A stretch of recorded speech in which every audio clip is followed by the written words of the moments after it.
오늘 본문의 말씀은 로마서의 맺은말 부분에 속합니다. 바울은 맺은말 부분에서 자신의 과거의 사역에 대해서 소개하였습니다. 또한 미래에 대한 사역에 대해서 소개를 하였습니다. 어제 본문에서는 과거의 사역에 대한 소개의 말씀, 우리 같이 은혜를 나누었습니다. 오늘은 사도 바울의 미래에 대한 사역 소개에 대해서 말씀을 나누도록 하겠습니다. 23절과 24절에 보면 이제는 이 지방에 일할 곳이 없고 또 여러 해 전부터 언제든지 서머나로 갈 때 너에게 가기를 바라고 있었으니 이는 지나가는 길에 너희를 보고 먼저 너희와 사귐으로 얼마나 기쁨을 가진 후에 너희가 그리로 보내주기를 바람이라 라고 했습니다. 바울의 앞으로의 계획은 로마 교회를 방문하는 것입니다. 로마 교인들과 사귐의 시간을 갖기를 원했습니다. 또한 로마 교회로부터 서머나 선교를 하는데 후원자가 되기를 원했습니다. 로마의 나라에서 보면요, 이 서머나는 땅끝이라고 말할 수가 있습니다. 서머나는 오늘날의 스페인을 말하는 것이지요. 바울은 땅끝까지 예수님의 복음을 전하기를 원했습니다. 바울 혼자서 전하는 것이 아니었습니다. 바울은 로마 교회와 같이 협력하여서 선교 사역을 하기로 원했던 것입니다. 교회 역사를 보면 교회가 선교에 대해서 무지할 때가 있었습니다.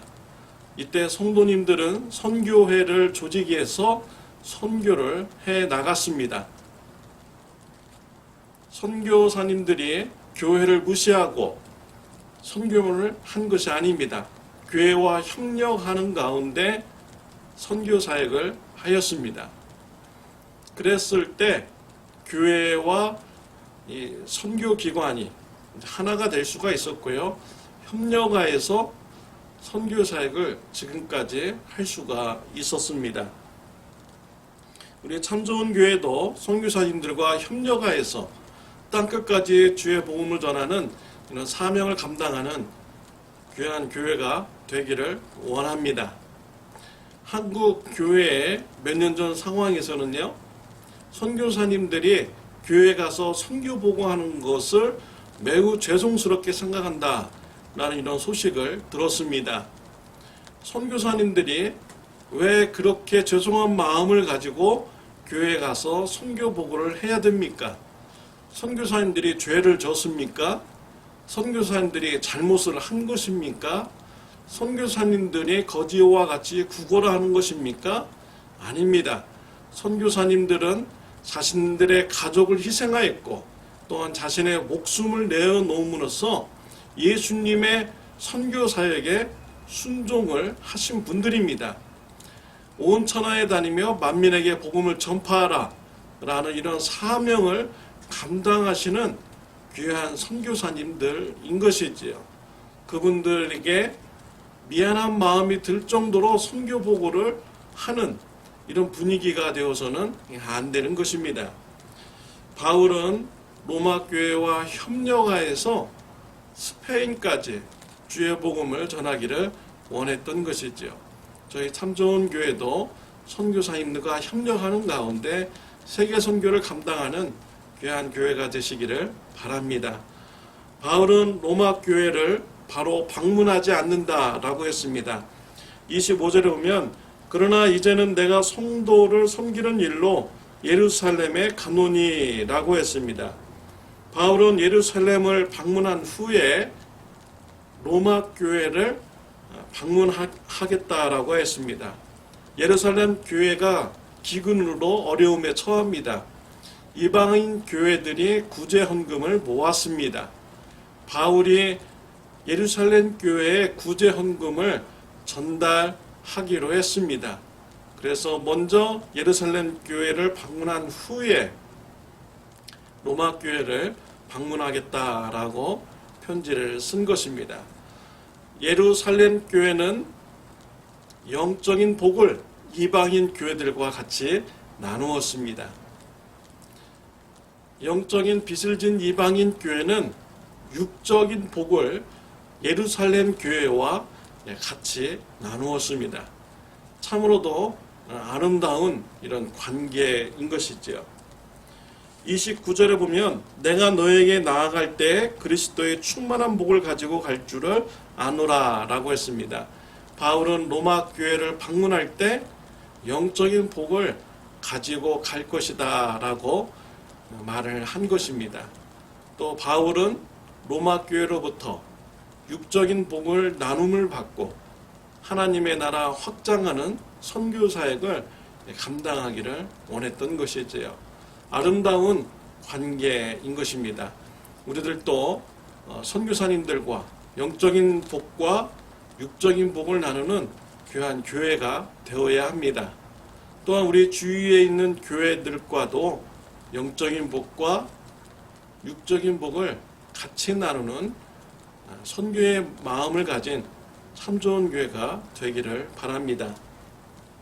바울은 로마 교인들에게 중보 기도를 부탁하였습니다.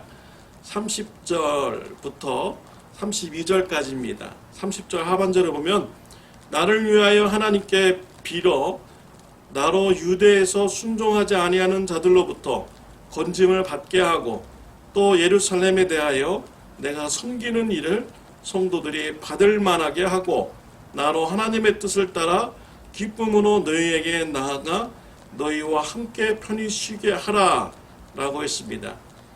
바울은 구제 헌금을 가지고 예루살렘 교회로 갈 때 유대 지역에 있는 유대인들로부터 건짐을 받게 해달라고 하나님께 기도해달라고 했습니다. 중보기도 요청을 한 것이죠. 또 두 번째로는 예루살렘 교회가 사도 바울을 받아들일 수 있도록 기도해달라고 하였습니다. 세 번째로는 로마 교인들과 교제를 나눌 수 있도록 중보 기도를 요청하였습니다. 사도행전을 보면 이 모든 중보 기도가 응답되었습니다. 예루살렘 교회에 구제 헌금을 가지고 갑니다. 예루살렘 교회가 구제 헌금을 받지 않는다고 하면은 이방인 교회와 예루살렘 교회가 갈등을 가지게 되는 것이지요. 하나가 될 수가 없는 것입니다. 그런데 중보 기도가 응답이 되었습니다.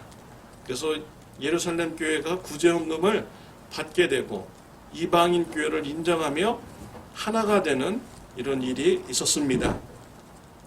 또 사도 바울이 예루살렘에 갔을 때 유대 지역에 있는 유대인들로부터 많은 위협을 받았죠. 죽음의 위협을 받았습니다.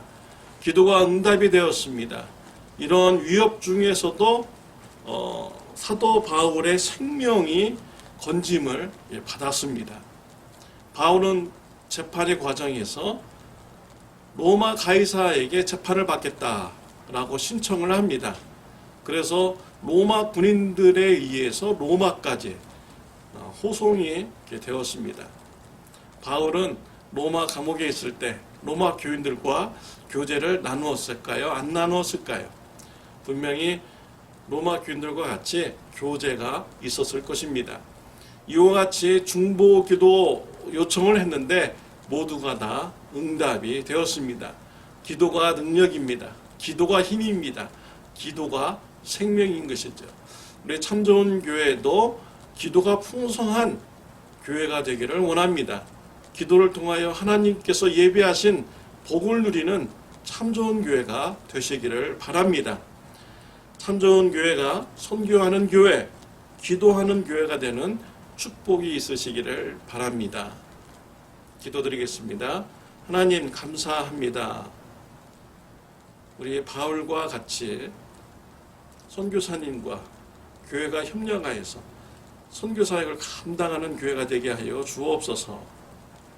또한 참 좋은 교회가 기도하는 교회로 성장할 수 있도록 하여 주옵시고 기도를 통하여 축복을 누리게 하여 주옵소서.